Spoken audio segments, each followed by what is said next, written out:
Anong lahi mo? Yung Pinoy po, tapos all abroad. All abroad, tapos may dugong Pinoy. Yung kada bansa po, May lahi ka? opo, all Mother Earth ang tao.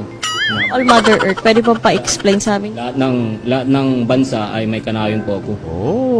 Yun ang dugo ko. Tapos Pinoy pa. Dati sinuntok ako ng tatay ko nung bata ako. Kasi akala niya matanda na ako. Yung sa lolo ko na Bongbong Marcos na presidente natin sa Pilipinas, lagi po akong ginaganito ng mga kaaway ko, binibiktima ko. Yung tignan nyo lang po ang buhay ko na lagi akong ginukursunada. Yun lang po lolo ko na Bongbong Marcos. Hindi ko What is your message right now to King Charles?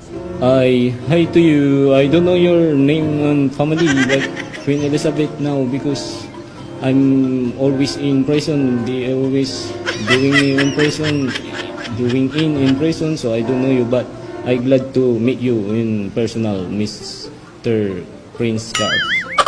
That's all this, ma'am.